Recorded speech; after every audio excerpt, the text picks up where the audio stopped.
What's good? It's your boy Michael AFK. We have a special guest as well as our resident Big Smokethith. Yeah, you already know it's your boy in the building. And we're gonna let him introduce himself. I'm Marquell. My friends call me Skeet, and my kids call me Mr. Patrick.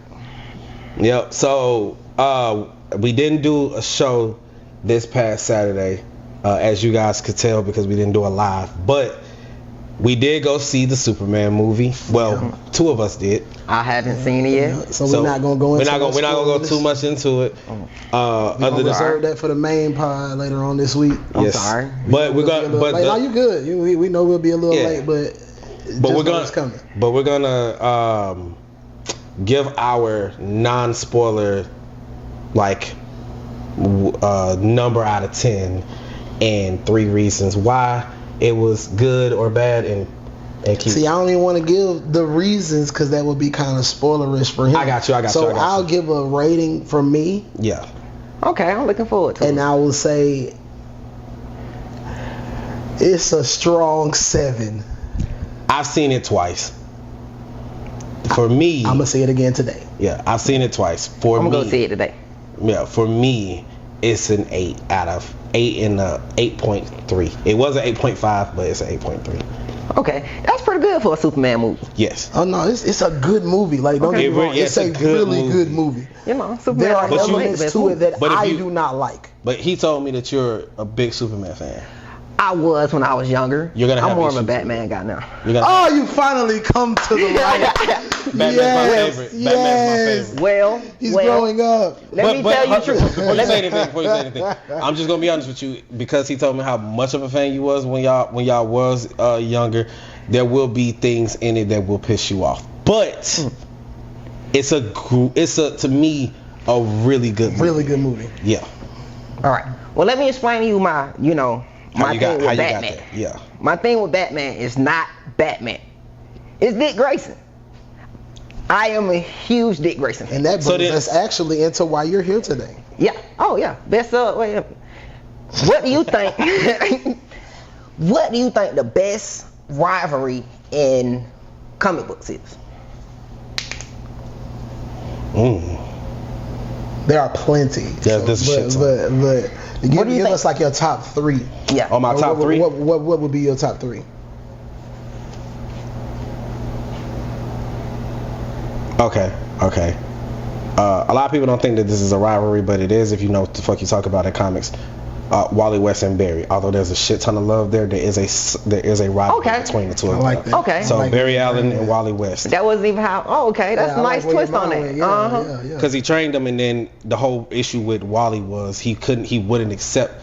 The reason why he never got to hit his apex until Barry came to him and said, "You're Flash now." And in the Speed Force, as he was dying completely, Wally never accepted that he was faster.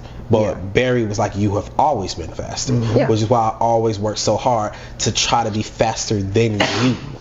So there was always a little rivalry there, even if it was one-sided on Barry's side. Right. And when Wally finally accepted it, that's when he went from the regular red to that's when he went blue, being the fastest Flash. Because if you don't think he the fastest Flash, go fuck yourself. Who, Barry? Wally West is the fastest Flash. Wally West is canonically the fastest Flash. Barry has always been the best Flash. Barry's the one who outran death. And he's the one who outran imagination. But the thing is, that's why they always use Barry to start the slate clean. Yeah. Because he is the Flash. Yeah. Even though Wally West is the fastest, Barry's the Flash. After that, I would say, it's just because I'm such a fan of him, Dick Grayson and any member of the Bat family. Personally, my favorite one with him is him and Jason Todd. That's my favorite one. Okay. That's your favorite rivalry between the Robins?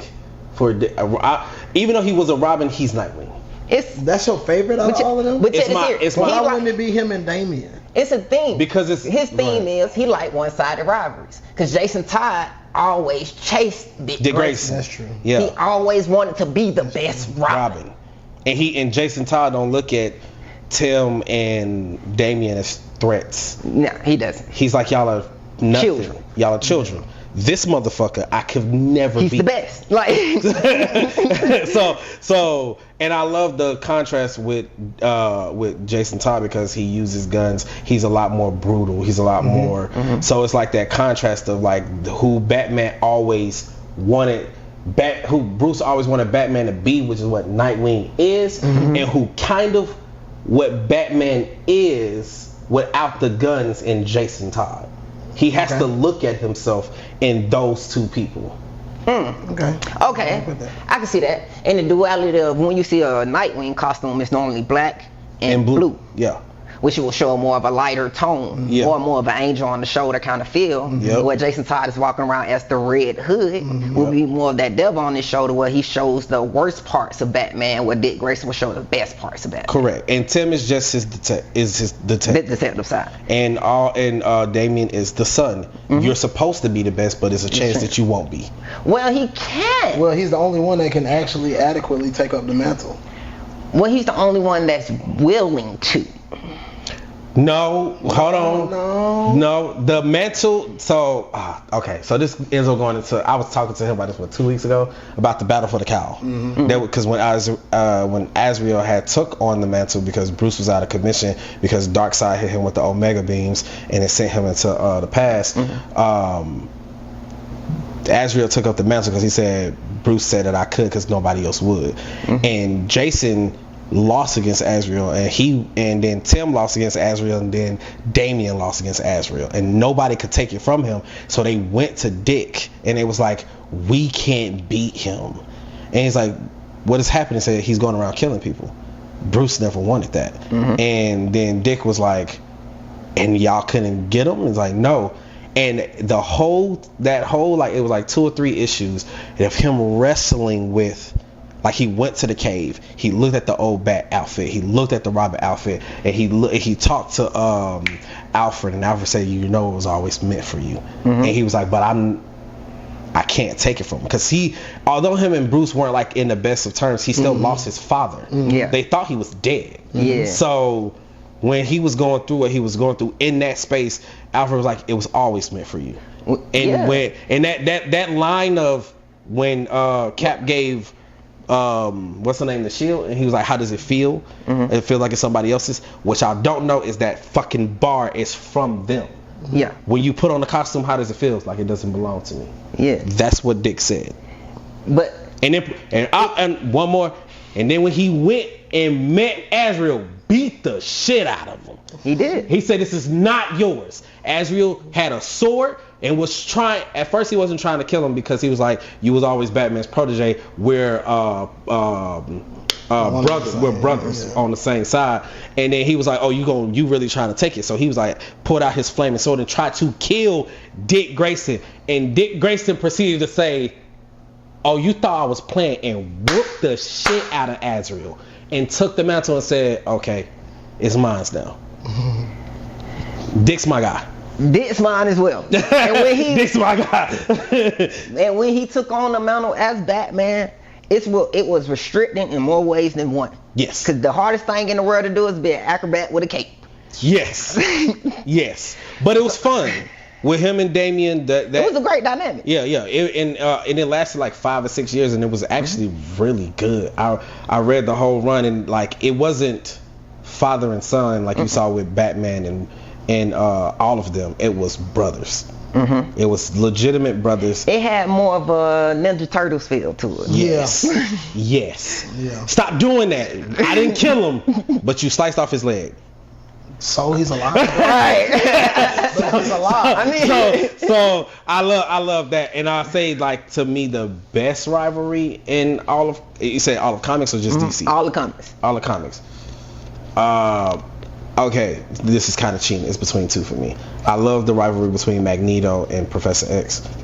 I brought that one up. And I love the rivalry between Batman and fucking I just saw this nigga on screen, Mr. Terrific. Explain that to me. So Batman and I wouldn't consider that one a rivalry. It's a rivalry though. It is a rivalry. So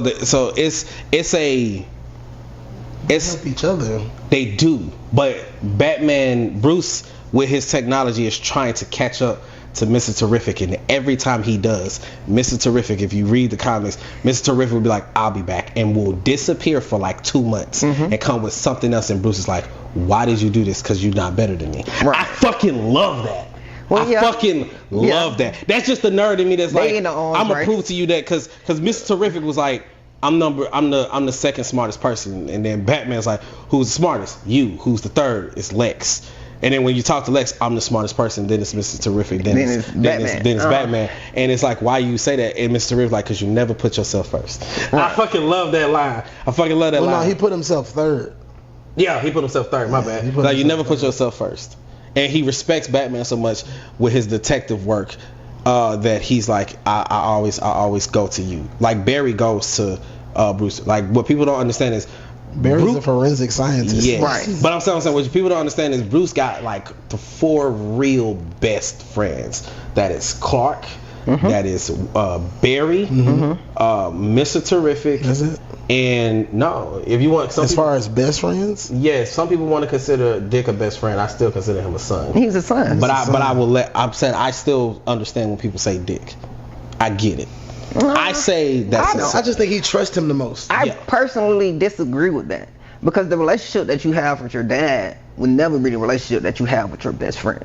No. And I don't care how close it is, how close you get to with your dad. It's always gonna be a different level of respect. I agree, but I'm saying I know why other comic book fans would say, nah, Dick is his best friend. I don't agree with it, but I get why people say that. Yeah, well, we ain't talking for them. Okay. Well, for myself, he got the 3 best friends is Clark, Barry, and Mr. Terrific.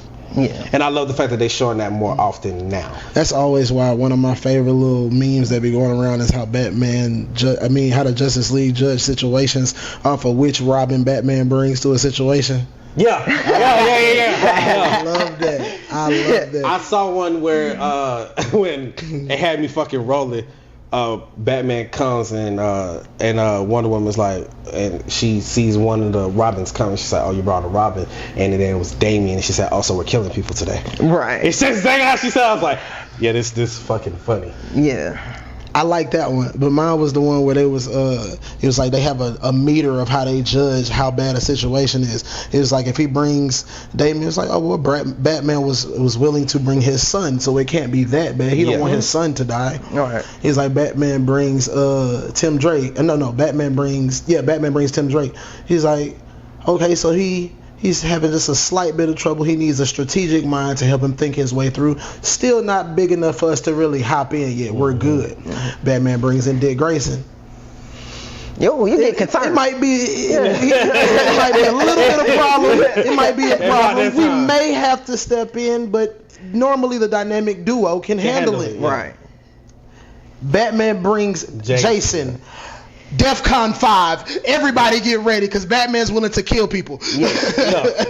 If he brings Jason, he's willing to shoot people in the head. If he's willing to bring Jason, that means he's willing to address that aggression. Yeah. He's ready to deal the punishment. If you know Jason, there's only 3 people that motherfucker listens to. That is Bruce, Dick, and Alfred. That's it. Now he listens to Superman. I mean, the only reason he listened to Dick. Yeah, that's true. He listened to Dick and Superman. For the exact reason of he can't beat him. Yeah. He respect Alfred. He respect Batman, but he respect those 2 because he can't beat them. That makes sense. Yeah.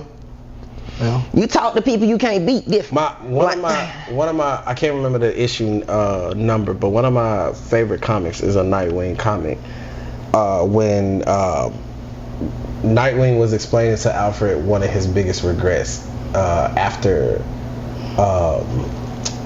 Jason died, and he was like, why? He said, because he came to me for advice, and I was so mad at Bruce that I threw him away and said, oh, he just replaced me. You're just another boy.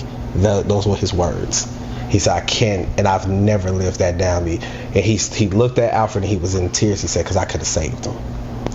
I was like, That's why I'm like, when you like comics, I don't give a fuck what y'all say, bro. They give you fucking moments. My favorite of all time is not from a Batman comic. My favorite line in any comic book was when Hal Jordan's dad was talking to him when they was inside of a church, and he had said, he was like, why do people come here? People come here to worship God, and then he was like, no, people come here so God can worship them. I don't know why that shit like got to me. That's quite interesting. But that's what he said to him, because he was explaining to him like how he viewed the cosmos. He was like, and he was like, why should we worship him when he has everything? When did he peer into us and want to see what we can become? And then he said, how you can become what you want to become. Bro, I fucking love that. It's from Green Lantern Rebirth, the first issue, as he's flying down. I love that. That's real dope. It's one of the. That's deep. Yeah, it's one of the like one of my. I'm a DC nut, but one of my also favorite ones is when Aunt May was dying, and I forgot what Spider-Man issue. But it was alternate universe. But she was talking to Peter, and she was dying. She was dying of radiation or something like that, because that's when he was finding out that his body was radiating radiation. Yeah. And she was dying, and she was like, don't change who you are because you're still a kind person. Take off the mask so I can see my grandson, which Insomniac took and put in theirs.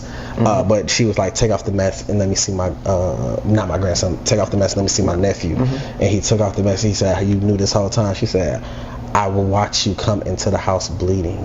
Why didn't you stop me? Because you was becoming something bigger than I could have ever imagined. I love comics for the shit that they say. It's the same reason why I fuck with anime and mangas. Yeah. Like TV don't hit like that. They build character. Yes. And not just in the books.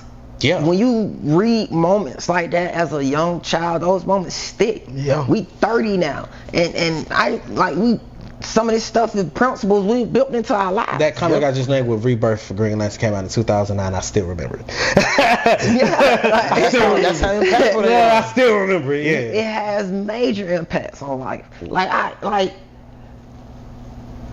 the first time, to go off into anime and manga, the first time you see Jiraiya die, and you know Tsunade knew he was gonna die. I'm finna piss you off. When he died, although it made me sad, it didn't make me cry. And I didn't feel it until I saw how Naruto reacted when he found out. Yeah, that's when it hit me. That's the moment when it hit you. Yeah, I was like, shit, he gone.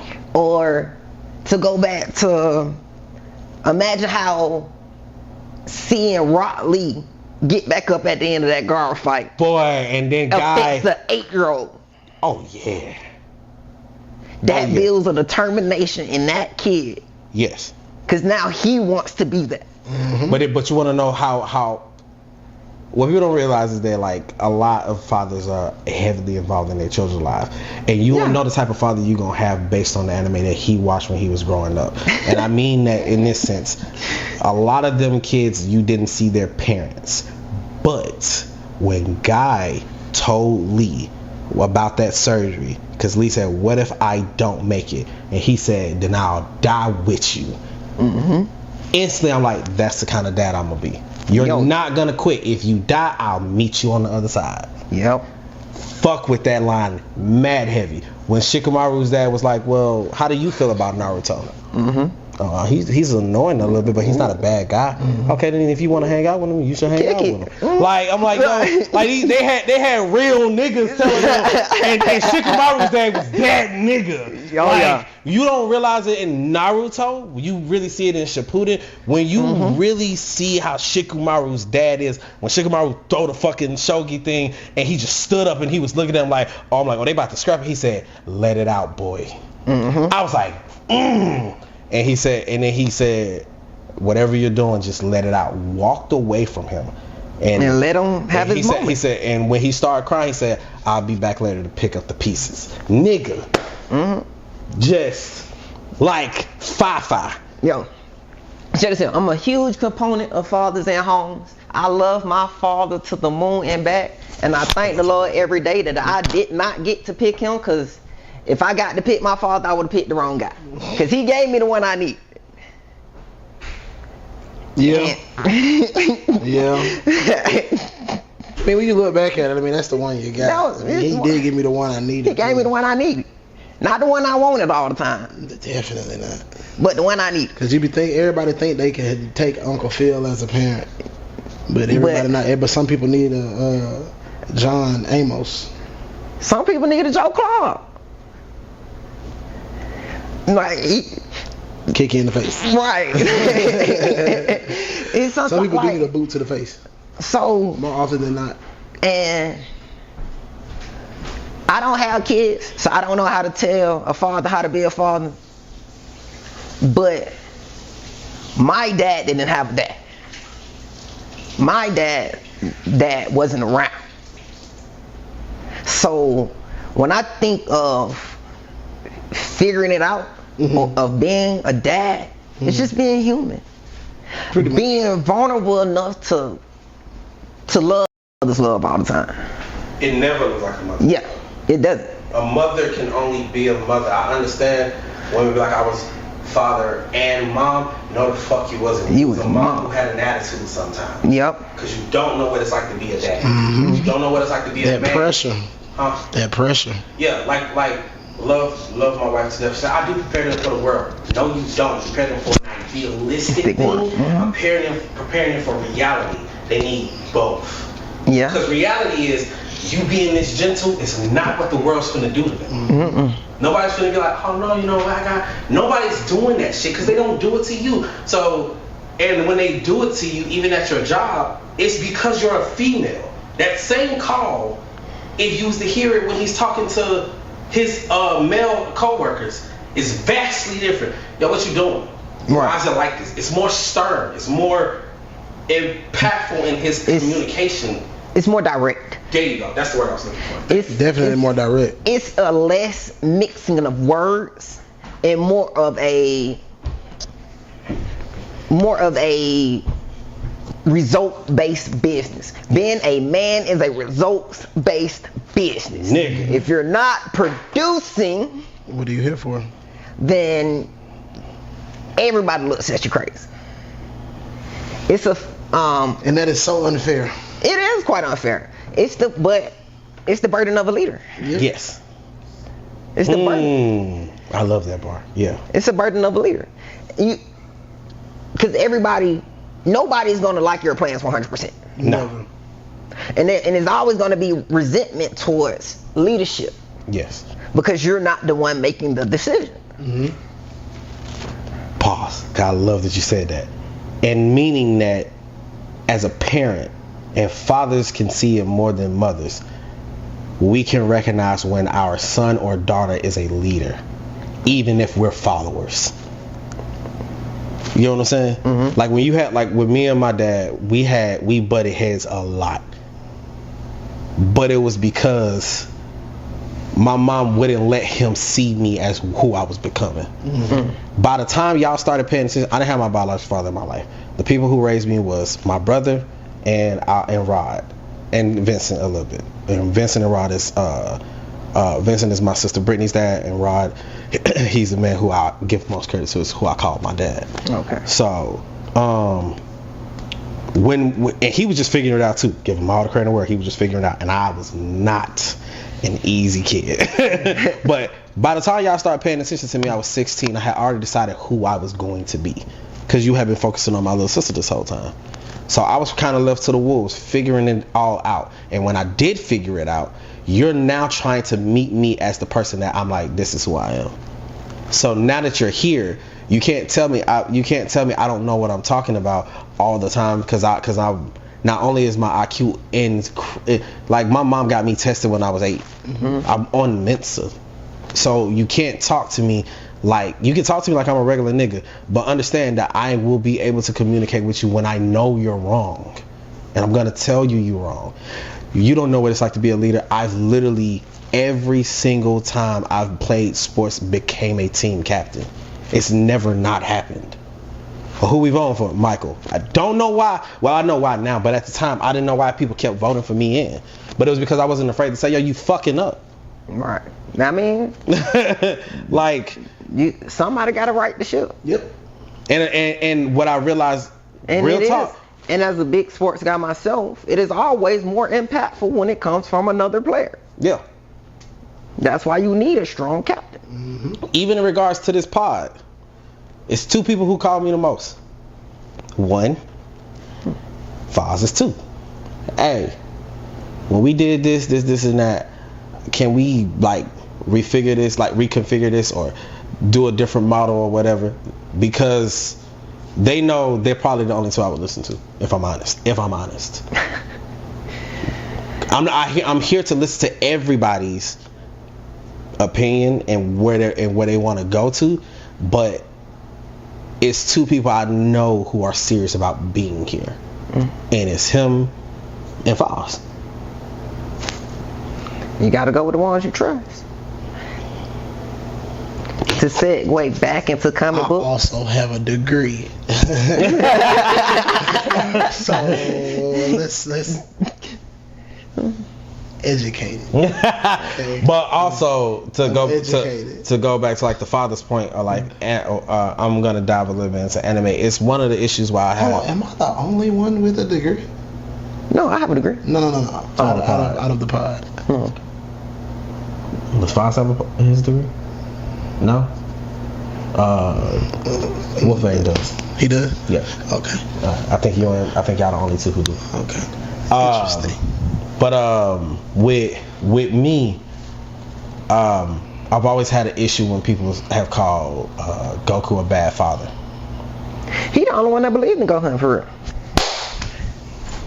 When you think about it, when everybody else was like, please, I'm gonna let him go off now. like even when Piccolo, the guy who trained him and seen him every day and knew what he could be, but he didn't see him every day. That's the shit that pisses me off.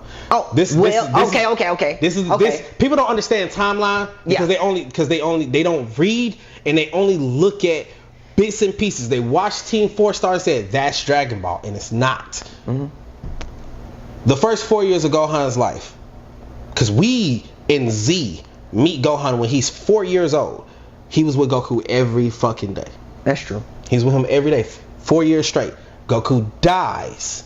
He spends 1 year with Piccolo. Oh, correction. He spent 6 months with Piccolo. Yeah. Because Piccolo dropped him off. True. And leave him for 6 months. He did. So he didn't come back. Yeah, that's true. So for 1 year, 6 months of that year he was with Piccolo. The other 6 months he was not. So now he's 5.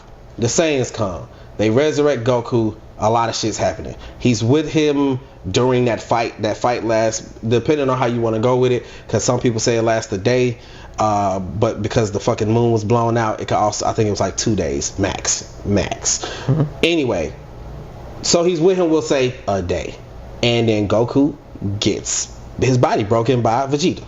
Right. Gohan, up until Bulma finishes the ship, goes to the hospital with Chi-Chi every fucking day to see his father, talk to him, spend time with him.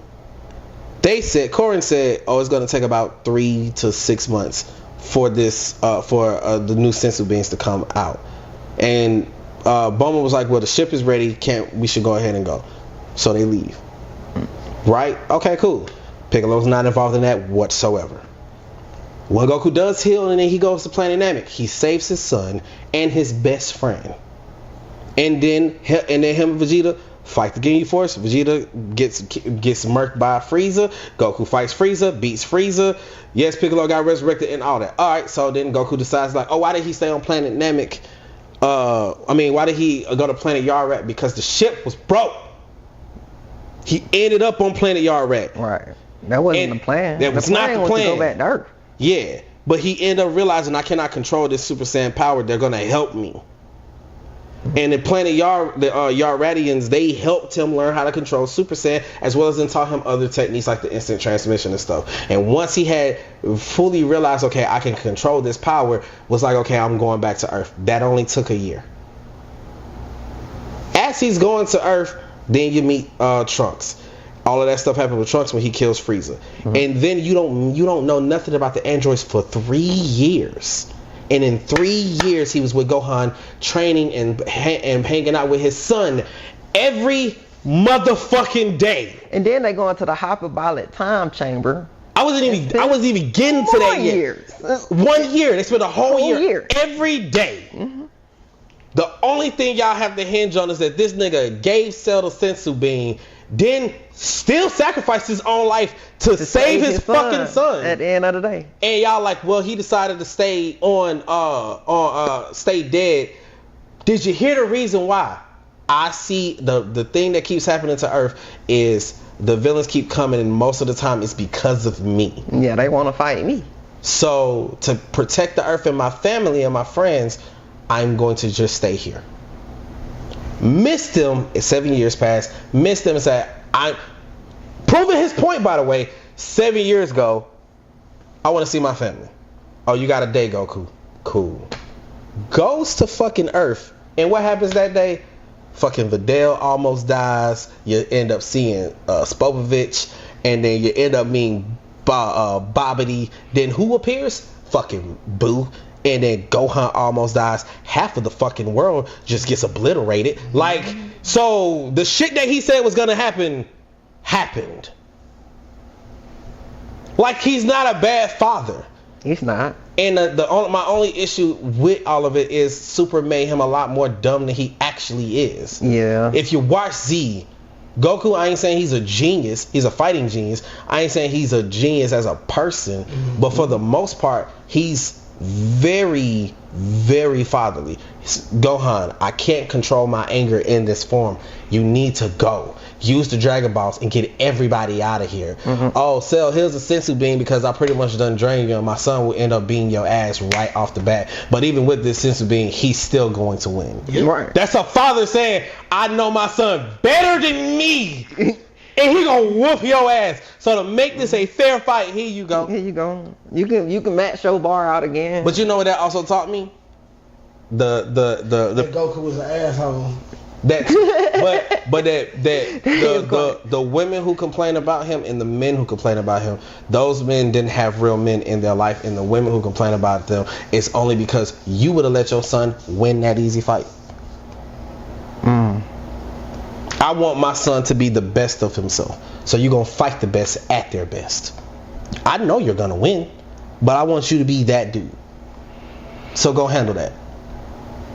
Further improve his point. The confidence. Regardless, why make me tire myself out fighting this man when I could just boom? But the confidence you get from a hard win is not the same confidence you get from an easy win. Yeah. You're not going to train as hard. And we push Gohan too hard. That's why he's a great Saiyaman. I can't stand that. Because Gohan was my favorite. Exactly. Now he the great Saiyaman. But that's part of that's mostly in due to the effect that the Ginyu Force, Piccolo, and Chi-Chi all had on Gohan. Because when you meet Gohan when Goku raised him, look at the Trunks timeline. That nigga became a Super Saiyan. That nigga was a problem for both of them androids, to the point where they had to tag team him. So it's never been Goku is the problem as a father. It's been everybody else is involved in this nigga's life. And even when you go back to Super, the first thing when he gets the money from winning the tournament and said, now Gohan can finally be the scholar he wants to be. That is the first thing he said. Goten, y'all need to move because this fight is getting a lot more dangerous than I thought it was going to get. Oh, but he made them fight Boo. They were the only warriors that could actually fucking do it. Because he had to go back. I'm like, you just say you don't watch it. And then on top of that, they ain't even fight him. You just don't want to give him the credit. That's it. They want to have a flaw in them. Yeah. And there's flaws in Goku. I'm not saying there's not any. In many great men, there's flaws. But Goku is every great man is a flaw. But him as a bad father is a retarded ass take, and it only tells me that you didn't watch it and you didn't read it. Because then if you understood timeline from the age of when he was born to when he was 18, Goku was only not in his life for 8 of those years, and it was due to death. Yeah. He's been completely involved in his life except for when he was dead.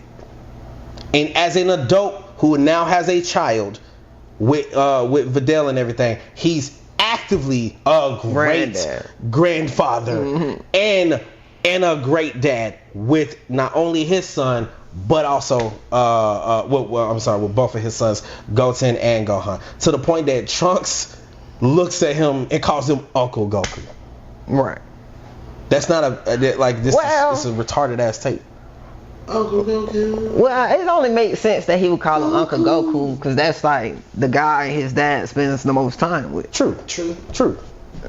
Like the only guy his dad It's the only guy his dad spends time with. Like, because if he ain't with his wife, he with that nigga, or he by himself.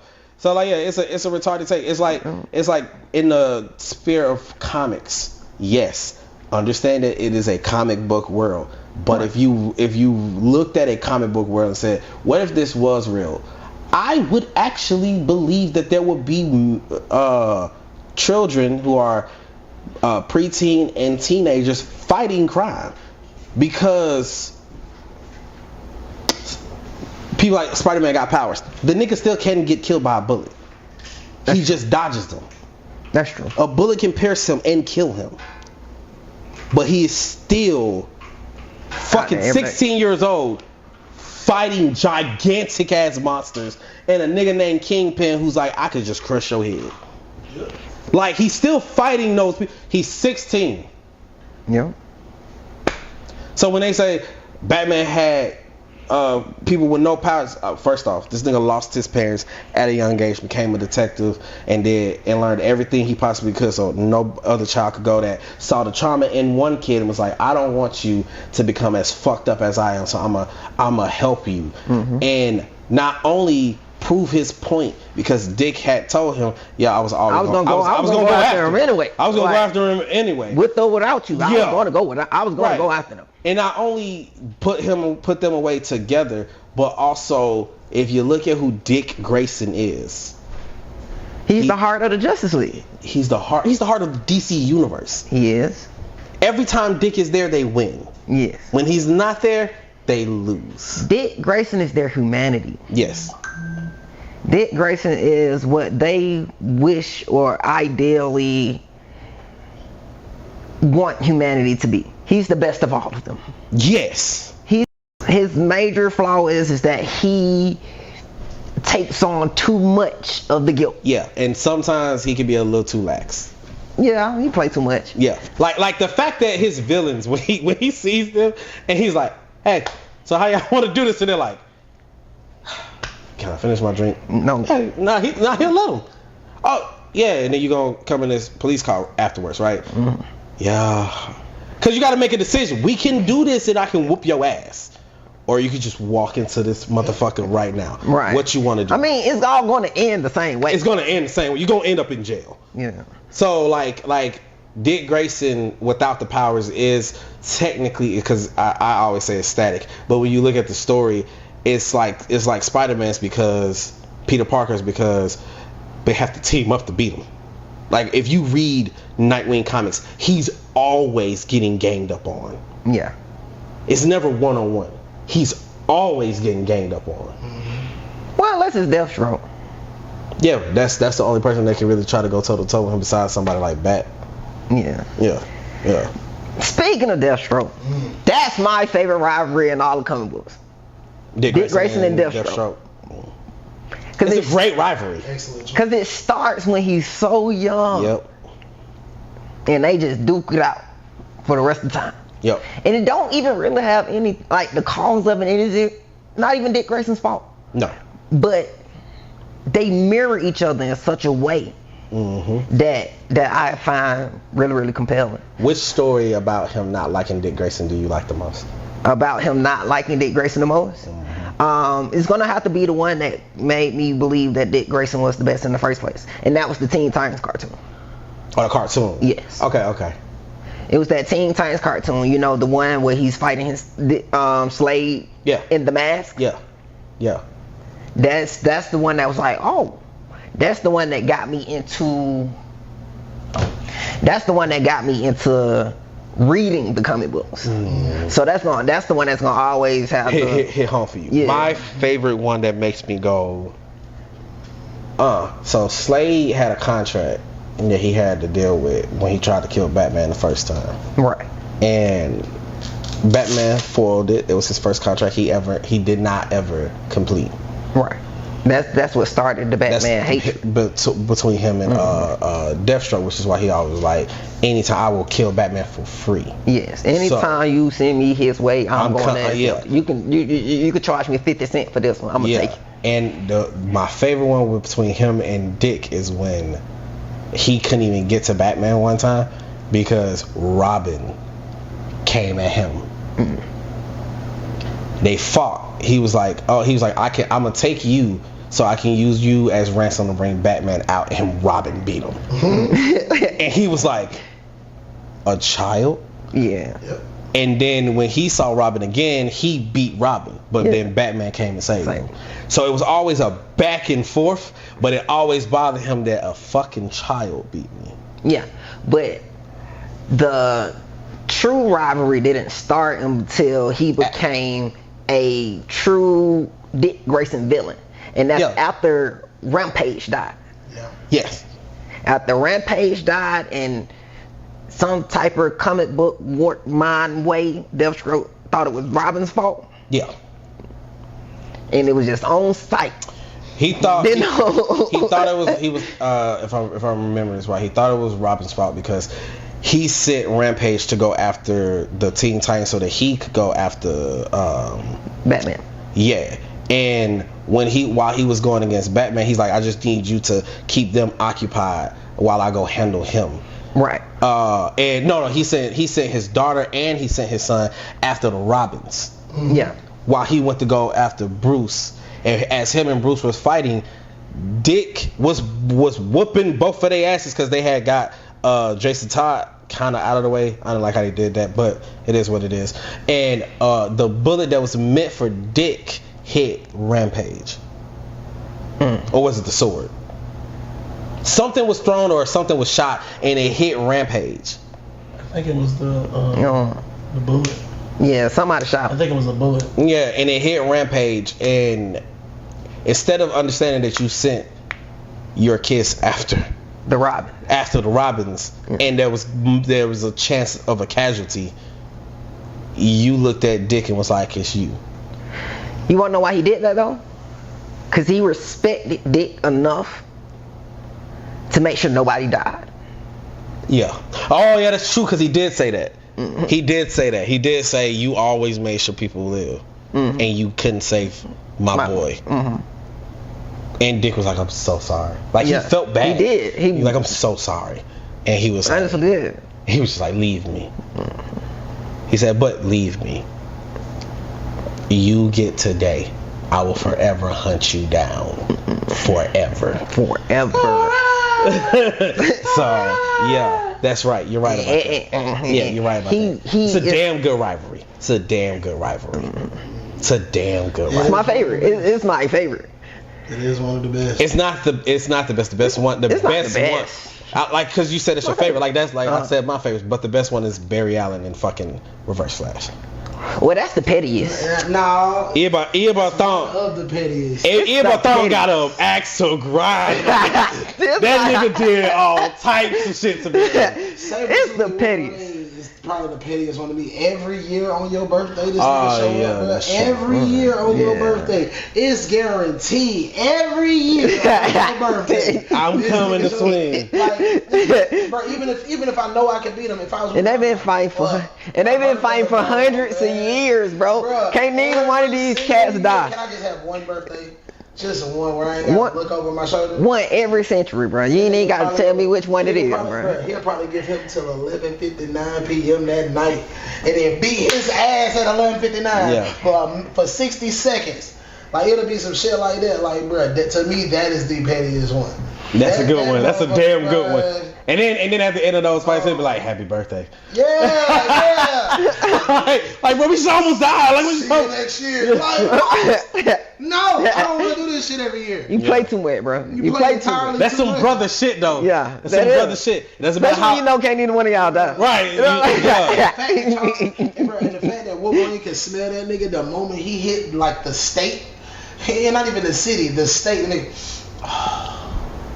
Sabretooth. The nigga be Sabretooth. Just like in the cartoon, nigga. Sabretooth hit the city. Sabretooth. And then nigga Sabretooth got the helmet on, driving on the motorcycle. Wolverine. Yeah. I'm like, bruh, get off each other's dick for 5 minutes, bro. Like, chill. Nah.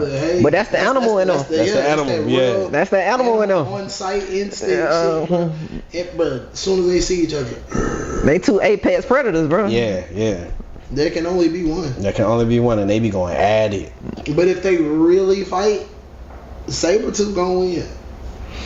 I've been saying that for quite some time now. Well, if we was going natural ability to natural ability, I would probably agree with you. But I don't see how Sabretooth get through that metal skeleton. He can grow back flesh all day. It's that metal skeleton that he's gonna have to get through that I just don't see him doing. You cut off Wolverine's head. How you get through the neck? The vertebrae. They've already described this. How you can, if you can do it correctly, you can cut Wolverine's head smooth off. That's why it's so easy to rip him and cut him in half. He can do the same thing. As long as the blade goes between the vertebrae. It would be easier to do the Sabretooth. Ain't like that, but the other ones is. It would be easier to do the Sabretooth. Yeah, but Sabretooth is technically stronger and slightly faster than Wolverine. It's quicker, not faster. Yeah, it's quicker. Yeah. He's quicker because of the metal. The metal is what's Wolverine. And he's more animal-like. Mm-hmm. Yeah. Mm-hmm. Wolverine's been civilized because of Logan. Because of even though they did his animal crawl in Deadpool and Wolverine, in Wolverine Origins, when him and Sabretooth got into it, and Sabretooth just started jumping on the wall, I was like, bro, yes, that's Sabretooth. That's Sabretooth. That's Sabretooth. Like, bro, you think you about to get me? Well, I'm on the wall, I'm jumping, I'm getting. I'm a real beast. The only thing I don't like is what they did to Deadpool in that movie. But outside of that, it was a damn good Wolverine movie. It was a good Wolverine. It was a great Wolverine. I don't disagree with that. What, we talking about Deadpool and Wolverine? X-Men Origins Wolverine. Oh yeah, I can't stand what they did to Deadpool. I said outside of that, great That's Wolverine. That's why Ryan Reynolds go back and kill in the Deadpool movie. Yeah, the second one, Hey, he's like, your buddy Ryan's gonna come talk to you. Just say yes. Still pulling the trigger. Say yes. And then you end up getting what's the name?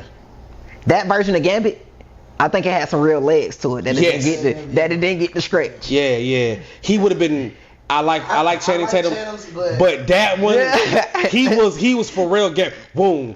And when he was on the wall and he was going up the wall like this, I was like, yes, bro. They had me from the first card. Yeah, from the first card. And then he actually. So what you gonna do? Cajun. Yep. He was a real Cajun. Instead of Creole, like instead of Channing Tatum, which I thought was a very entertaining. It's Creole. It was a very entertaining Gambit. A serious Gambit.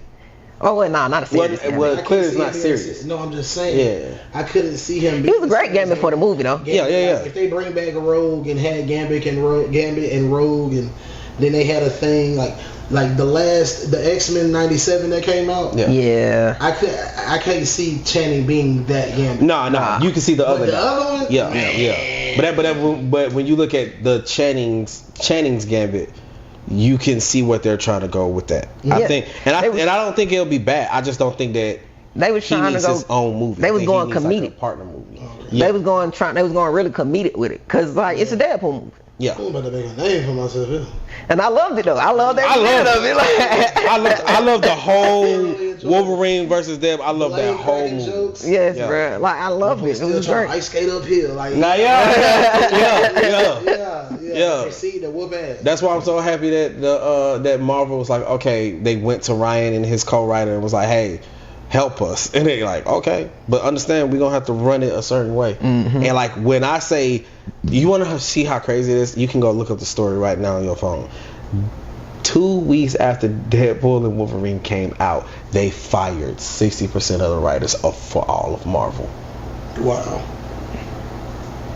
I didn't know that. Yeah, because they was like, because Ryan had said, because they tried to do a lot of rewrites to try to have this person and this person. Make everything woke. Yeah, and Ryan and his co-writer kept saying no. To the point that Ryan was like, if you keep coming with this, I will refuse to finish this movie. And they was like, okay, we'll back off.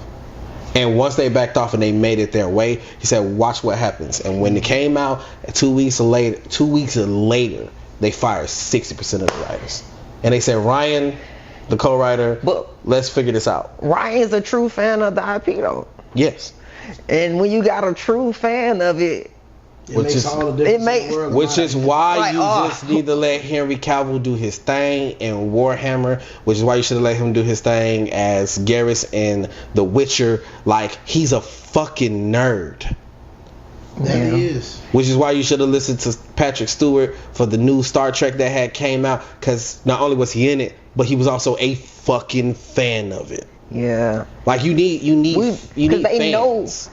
They know what the fans want because they are the fans. Yeah. Like, but they don't think the fans gonna appreciate it and all that other stuff. You can't make every fan happy. That's no, true. you're not. You're not going to make every fan happy. Yeah, but you trying to do it would drive you crazy.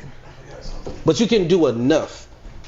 That's how I looked at the new Superman movie. You're not gonna make every fan happy, but you're gonna do a good enough job. You know what I'm saying? So like you're gonna always have those trolls on the internet that just it's not what it was, so I don't like it. Basically. You see it in everything. You see it in sports. You see it in, like, you know, you have those that ain't how it was done back in 1986 on my stoop. And I'm different, and they can't stand it because I'm dead ass. Like I think LeBron is the greatest player to ever walk the face of the earth. I agree. And if they do, the only thing that will ever like have somebody surpass him is gonna be like they're gonna have to damn near have the same career. But the issue with that is they're talking about shortening the games to 60 games. If you do that, it will never be done. It doesn't matter. I think it still will be done because players will play longer. I don't think they'll play as long as you think. Like, because, and on top of that, they will play longer because that's going to cut contracts. They ain't going to make as much. They ain't going to make as much, yes. But I don't think they're going to play as long as people think they're going to play, is because no matter what anybody says, when you listen to, like, how the players talk now is not how they talked 15 years ago. This is a business to them. Oh yeah, most definitely. So like most of them are like, I'm trying to get my money and get out. Yeah, I see that even if I win 5 rings, y'all never say I'm better than this guy. Right. So what's the point? Like if you hear SGA talking now, you just won. Mm-hmm. And already you're like, well, yeah, they saying I'm this, and that. It's bothering you because it's like, do it again. And he's like, bro, let me enjoy this one first. Right. Like, I just got this one. Look at how they talk about Tatum and Brown. Like, yo, y'all didn't go back to back. Like, yo, it's hard to go back to back. It's terribly hard. It's hard to win the first one. Yeah, exactly. So it's people don't know how to just let things be. Like, this is I have a music tape that they gave. And he's coming up, and I know he's gonna look at me crazy when I say it. I genuinely believe that the rap music that comes out now, not on the radio, but when you go and look for it, it is more rappers better now than the ones back from when we grew up. Are we talking? What the fuck you talking about? I mean. If you talk about what now? Hold up. Now you gotta get off your beaten path. You do gotta get off your beaten path to find them. But it is a lot of cats out there that's wrapping circles around people, bro. Back from back in the seat. Yeah, it is though. No, but it is though. There's some rappers today that can spit, but the ratio isn't the same. But that's just because the field is more saturated. 25-5. That's because the field is more saturated. It's like 1 in every 5 today can rap like as good as somebody back. No. Okay, we're gonna do it with our hands. And a lot of people I'm gonna name, you're gonna be like, okay, yeah, they could go toe to toe with the guys from back in the day. All right, we're gonna start with Kendrick. Mm-hmm. Right, Big Crit. Okay, Kendrick, Big Crit, Cole. J. Cole. Mm-hmm. So Kendrick, Big Crit, Cole. J.I.D. Big Sean. J.I.D. Big Sean. I don't agree with Big Sean, but I give you J.I.D. You out your mind. We just talking about flat out rappers, or are we talking about people that make music? Because that's a different conversation. There is a difference. Because Saha the Prince is one of the best rappers I've ever heard in my life. J-Rock. That's number one. J-Rock. J-Rock. I don't know. Not as bad. J-Rock can rap his tail off though. He is fire. I'm not taking nothing away from that. But okay, TDE, can he rap?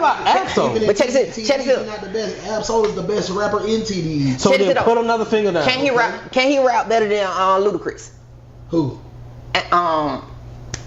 J-Rock. J-Rock. Is J-Rock a better rapper? Rapper.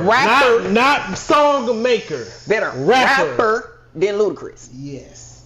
Put a finger down. No, that's just one rapper. Is he a better rapper than Nelly?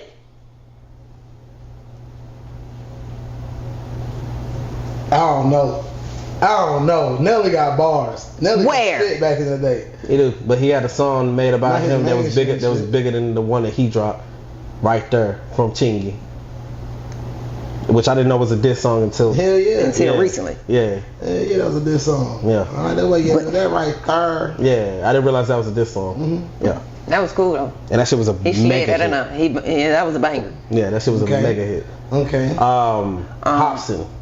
Who else? Is he a better rapper than Bone Crusher? Better rapper. Talking about J-Rock. J-Rock. Yeah. But he not a better rapper than Killer Mike. But I'm just saying. Andre 3000, CeeLo Green. There's not a lot of people. There's not a lot of people with better rappers than 3 Stacks. It was a lot of people. It ain't a lot of people in that era that was better than them. Just saying. That's my point. Them niggas was so fire. No, when I said none of these niggas these days, it's really touching the caliber. When I said that we had other than Sci-Hi, I give it to Sci-Hi. That motherfucker is probably the best rapper of all time. Sci-Hi might literally be the best rapper of all time. Go listen to the whole Spillage Village. Earth Gang, J.I.D. I like Earth Gang. Saba.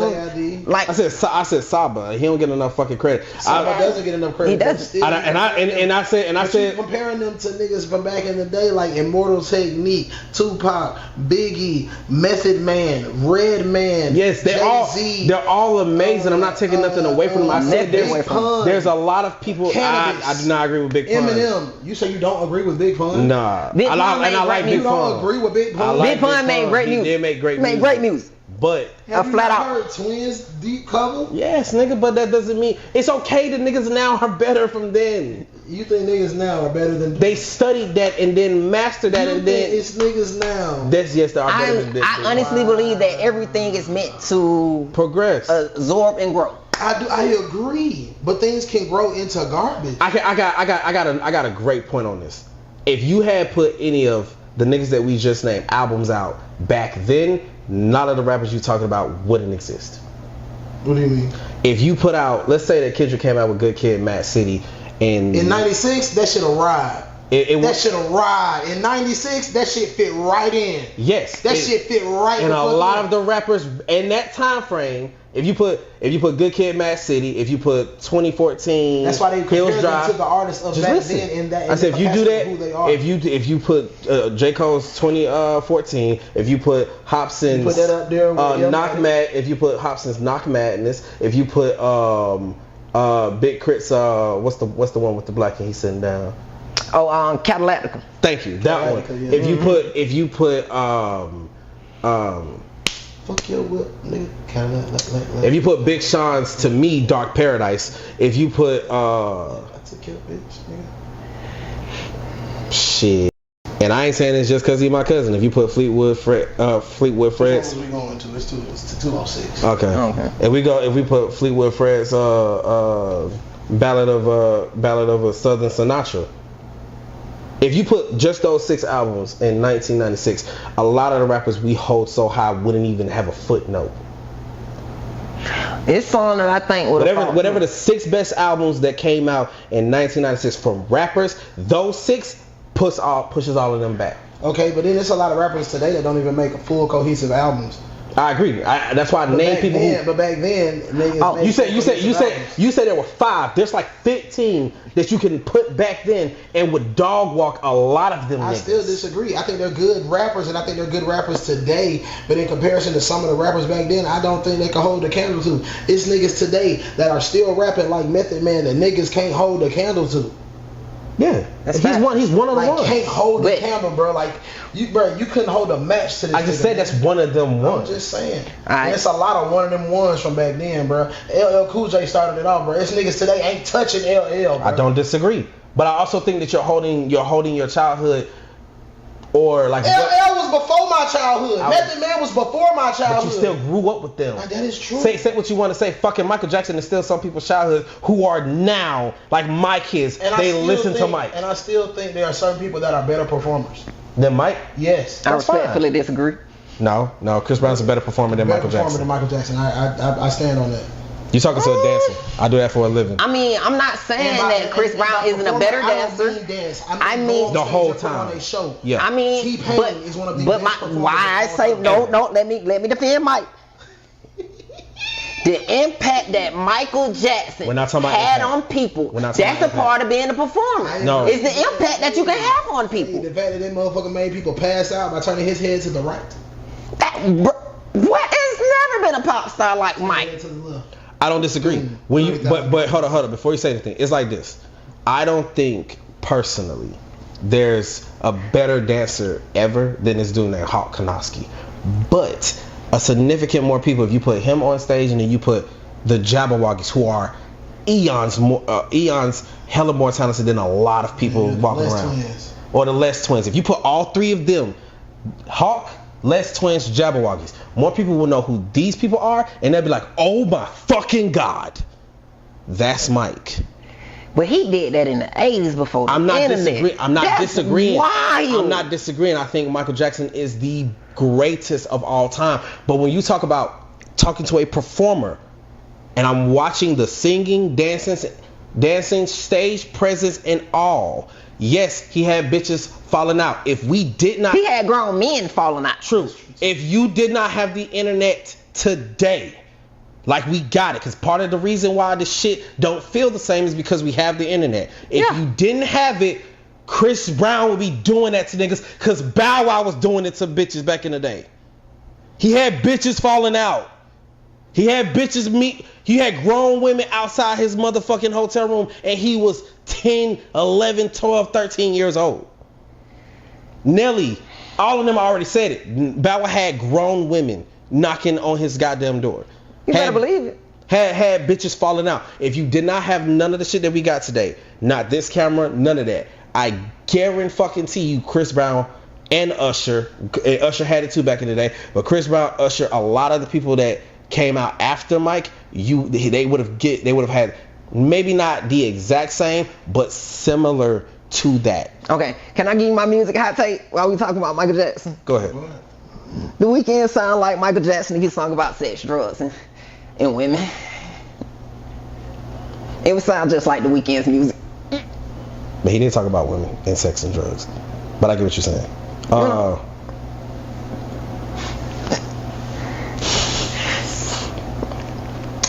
Okay.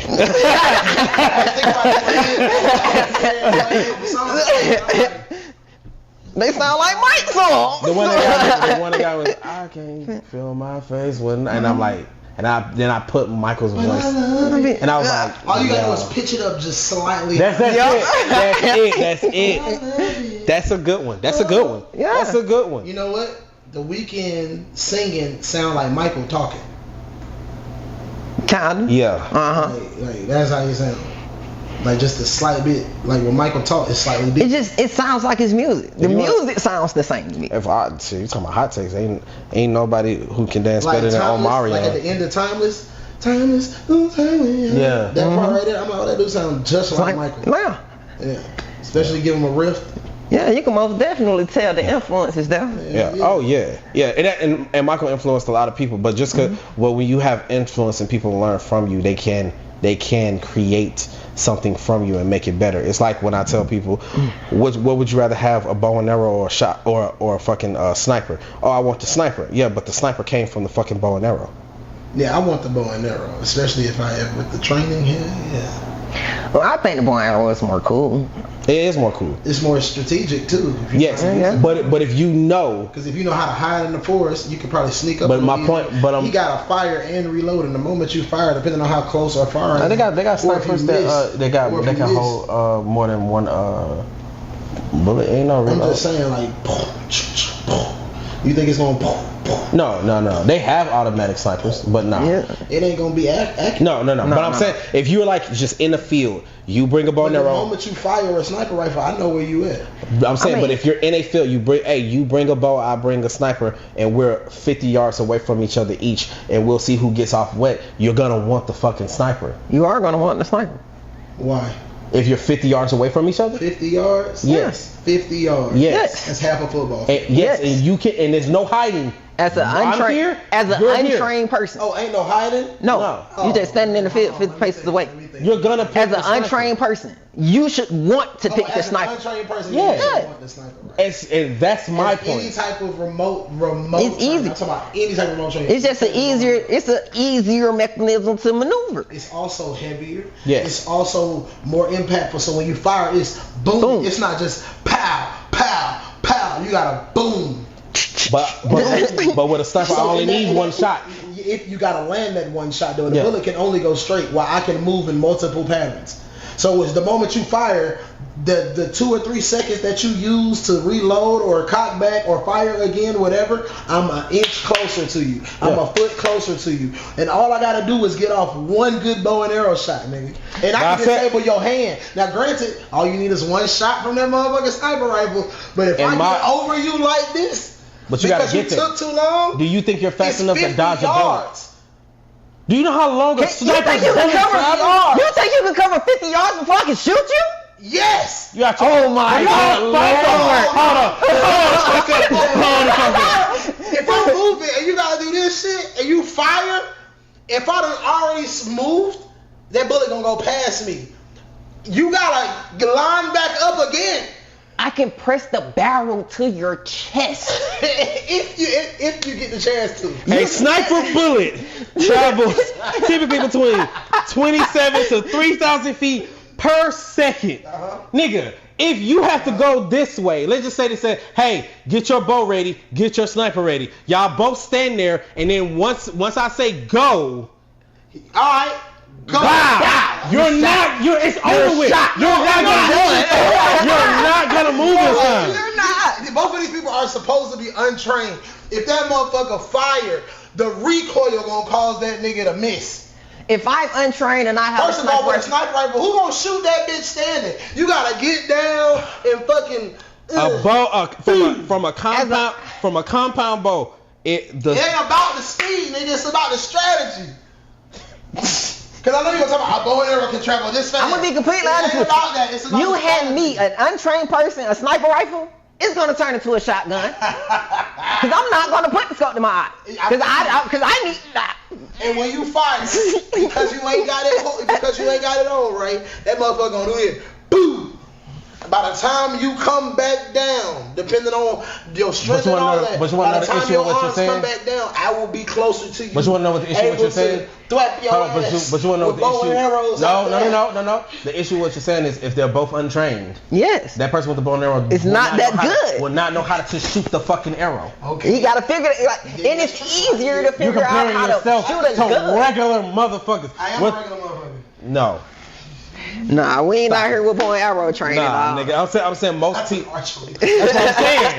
That's what I'm saying. But I'm saying most. I took that shit in high school, took that shit twice in college, got good grades and all of it. But I'm saying if you and my friend when he was younger had a bow and arrow. I played with them shits all the time. No, I play with bows and arrows. Like I need to buy me a compound because sometimes I will go hunting with my neighbor with a compound. And his compound is awesome. But when you talk about two untrained people, you gotta get the leather strap for the arm too, otherwise you'll eat your arm up. Oh yeah, but I played the symbols, bro. I'm used to it. Not from no bow and arrow. Nah, nigga, that string is something. Chop your nipple. Yes. Nigga. Multiple times. That's like the worst. You feel terrible. Like you slice that shit off. You really feel like you don't have one. Yeah. Folks thought I was doing drugs. You be like, I used to pinch my arm so much. Folks thought I was doing drugs because right here would just be purple. Yeah. Nah, nigga, but like if you get two untrained people, one with a bow and arrow and one with a sniper, then you're gonna end up going with the sniper. But even if you don't want to say that, and because pistols came from bow and arrows too, so like, you get a pistol, you get a bow and arrow. The pistol's probably winning. I got 8 shots to fucking get you. Oh yeah, and I get to go boom, boom, boom, boom. My point, but you gotta reload the crossbow. Not all crossbows are just automatic. and they weren't automatic for years. The one I got is. I said they weren't for years. I know the one I got is. All right, so how many shots you got in it? I don't know. I need one, nigga. I'm more strategic than you. I'm more strategic than you. This nigga. You got it. Pow! You missed me, bitch. I'm 5 feet closer. Pow! You missed me again. Now I'm standing above you. Who said I was just gonna stand? And we're also talking about us. We're not talking. I'm talking about regular, everyday people. If I have a bow and arrow, I'm going to beat you. The average. I don't think if I had a pistol to your bow and arrow, you could beat me. A pistol, maybe not, because I'm the king of a pistol. I love pistols. But I pick them in all war games. They be like, "But you gonna go in the war with a pistol?" Yes. But the point that I make on that is it start. I can move with my pistol. You gotta. Yeah. Oh yeah. But I can just.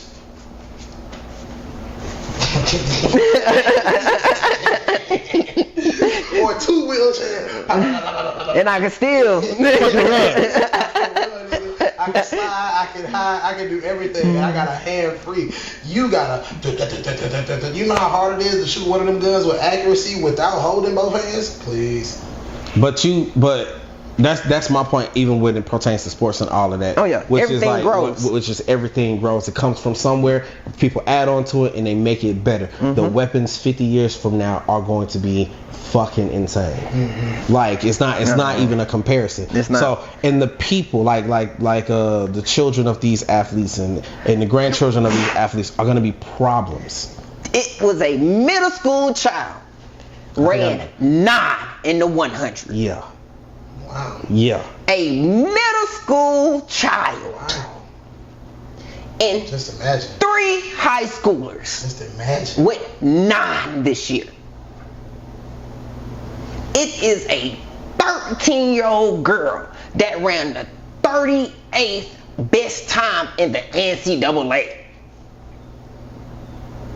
She's in the 8th grade.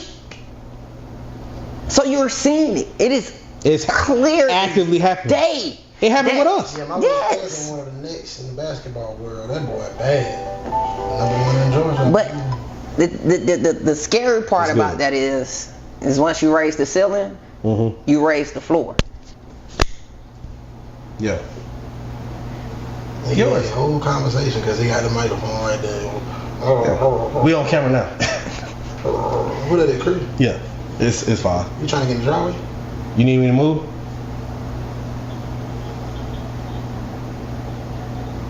Oh, my bad. What? Alright. Talking about Joy. What?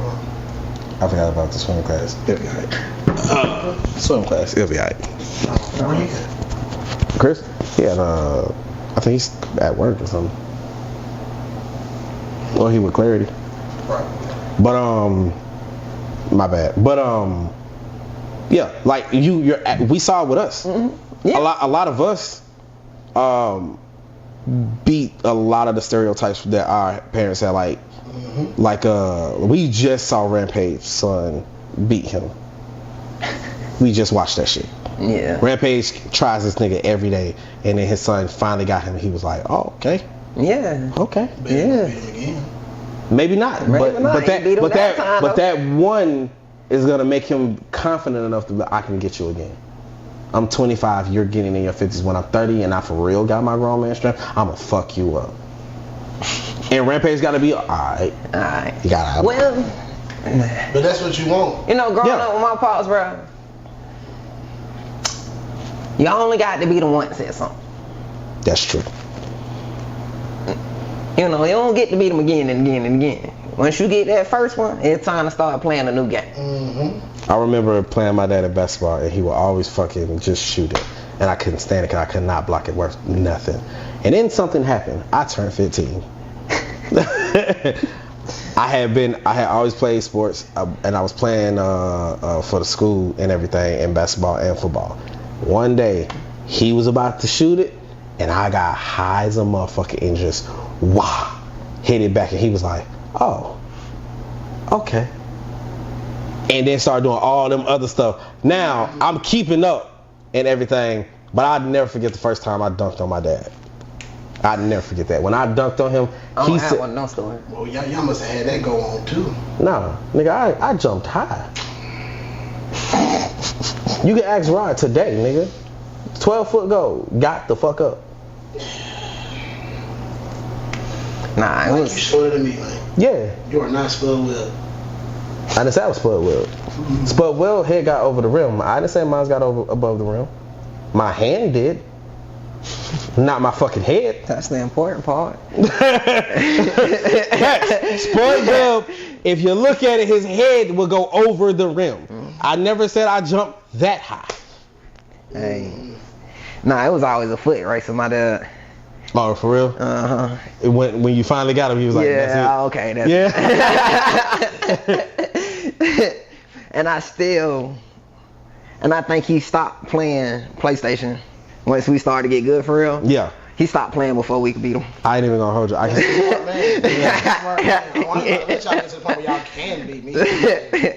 I ain't even gonna hold you. I can't wait for the day that my son actually beats me. And that's why I want him, because see, right now I have my daughter. Now the thing is, I wrestle her and play with her.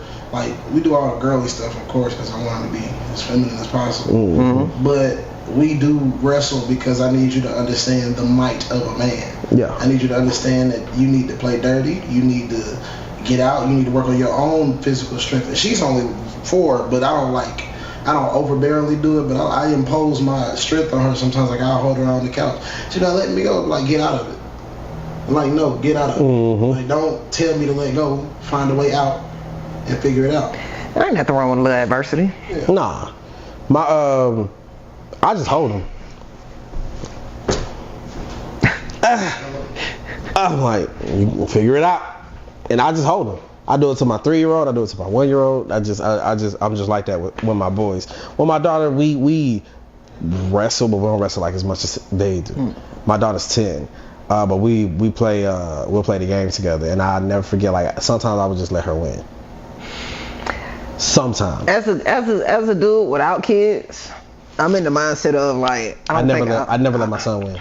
Yeah, I don't think I would ever let my children win. I'd never let my son, but I would let my daughter win just because we just playing around. I teach, right? So I know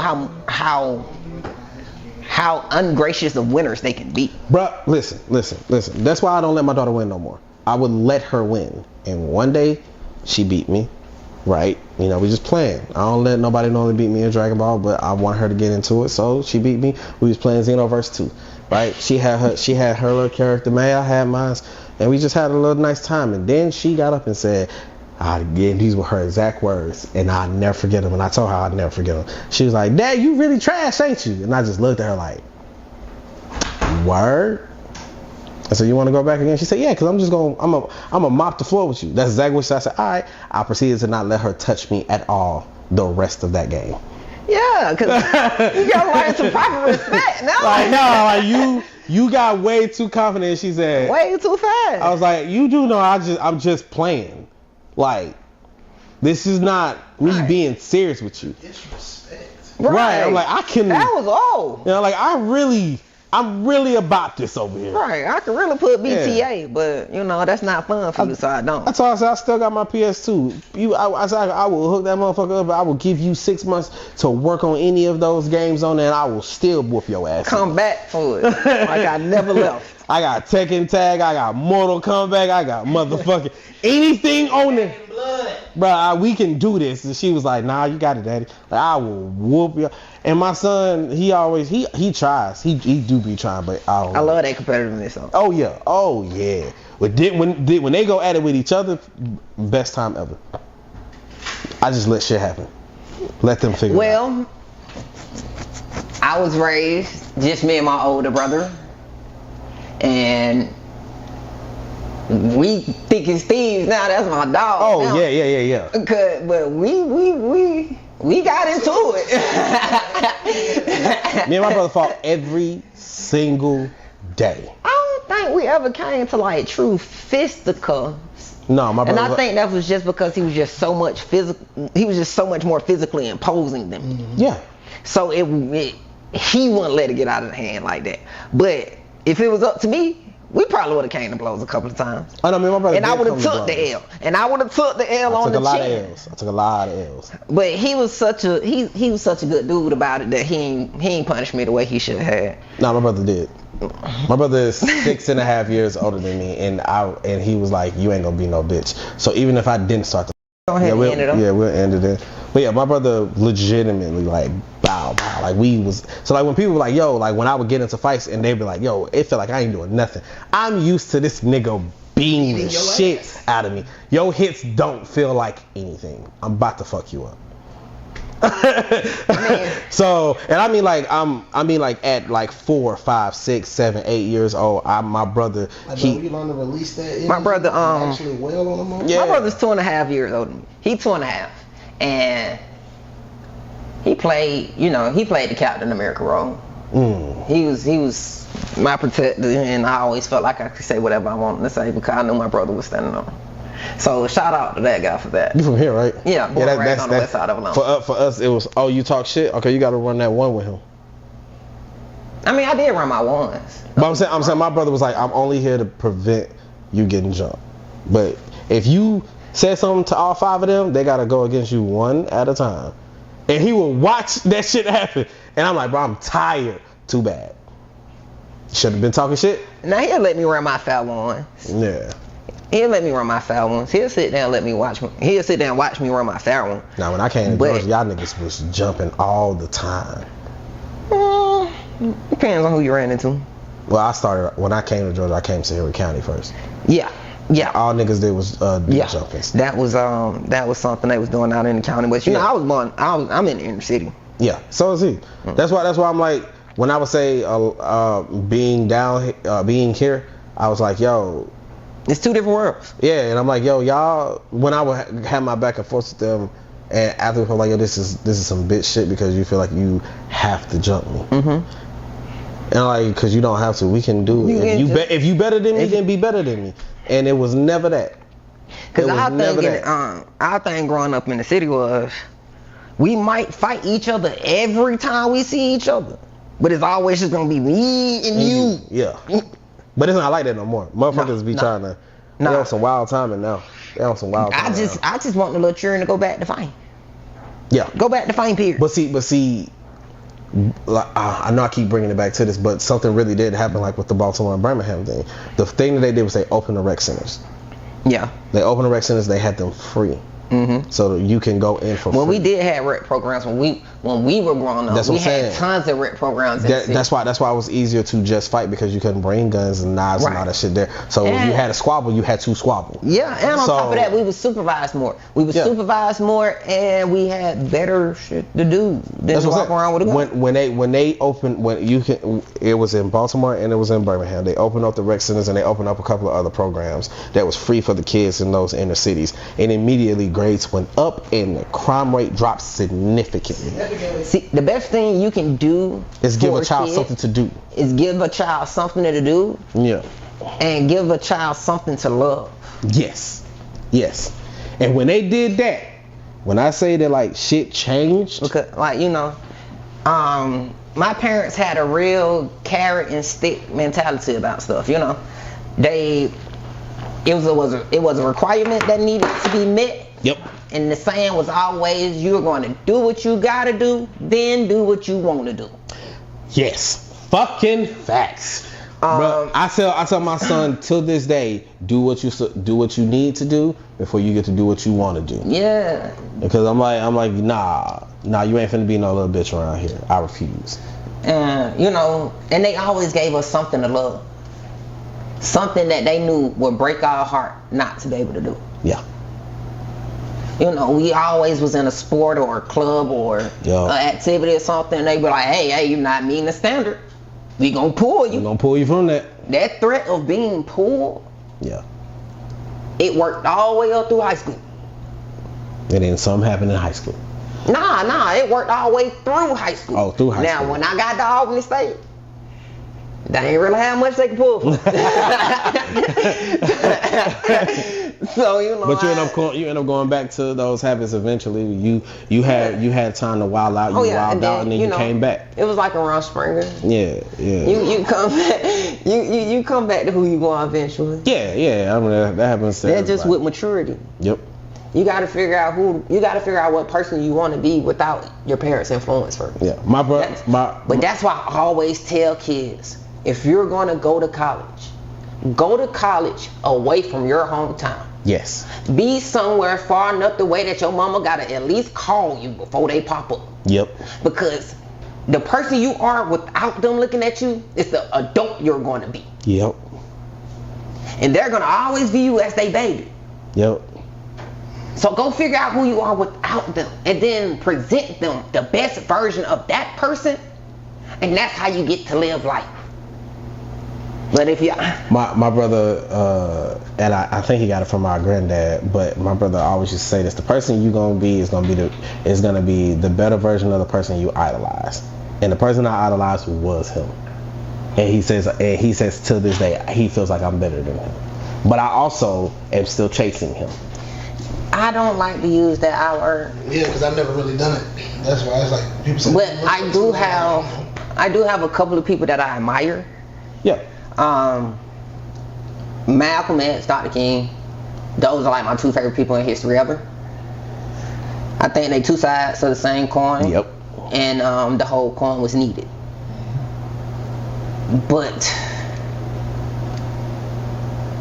when you start to look at people and start to assign terms like better or worse, it all crumbles with the more you know. Yeah, start to diminish a lot of what the real impact. So I don't like to look at people as better or worse than anybody, you know, because we are all humans. It's just we fight different battles. Mm-hmm. So I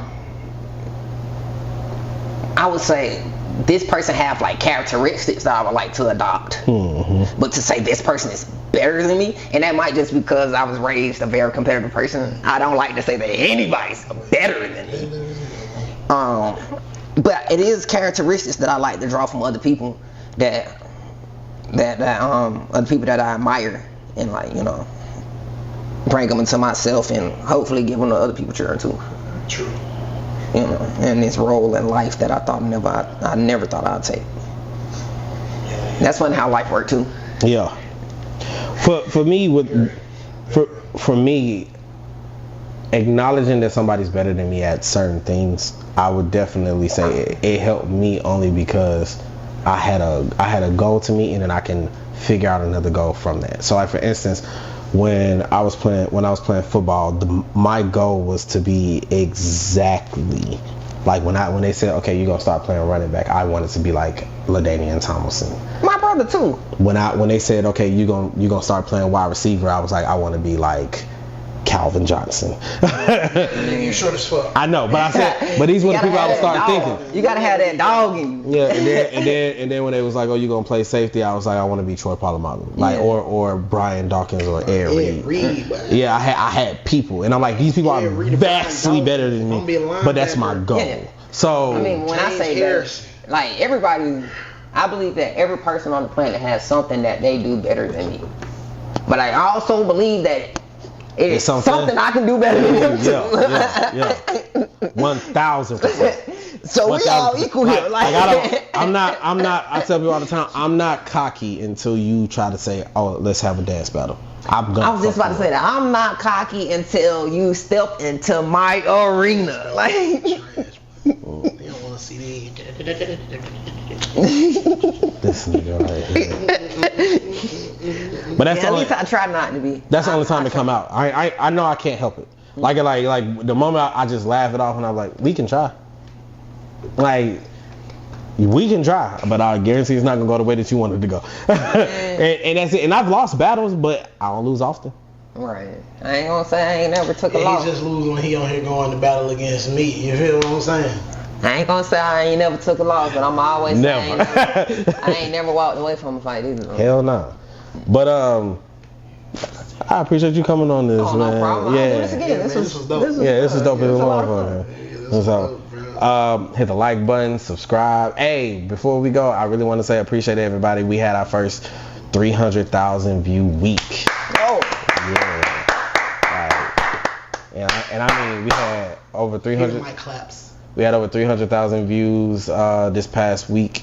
and that was just on YouTube. On Instagram, we had like over 20K, and on TikTok, it is going. I don't even know because I can't even put the numbers together. That's why. I just showed him before you got here. We got like 86 followers from the time I woke up to coming here. I was like, yo, look at this. And that was when I refreshed it from before I went to bed yesterday, because it had 99 plus. So like, yeah, thank y'all so much. Yeah. Oh yeah. Yeah, a lot happening. So we appreciate y'all. Thank y'all for doing that. Thank y'all. Yeah, thank y'all for rocking. We're gonna have my boy on again. You know what I'm saying? Oh yeah. Come back anytime. We film on Saturdays. Yeah. Okay. At 4 o'clock. Yeah. Okay. I'll follow through. Well, I ain't gonna be able to follow through this weekend. My grandma's birthday that weekend. So. Happy birthday, Grandma. Happy birthday, Grandma. Yeah, but anytime you welcome, man. You welcome. Yeah, okay, we love Saturdays at 4. Yeah, we love the conversation, man. We love the conversation. Oh, there will be a little change to the format too, as far as when we post. The guys will be our pods will from now on will be posted on Mondays, and the girls will take over Wednesdays. So we'll be live on Saturday, girls live on Sunday. Ours comes out Monday, theirs comes out on Wednesday. So outside of that, we appreciate y'all. Y'all have a dope ass weekend. It's your boy Michael AFK. Big Smoke. Mark. And we'll see y'all next week. Peace.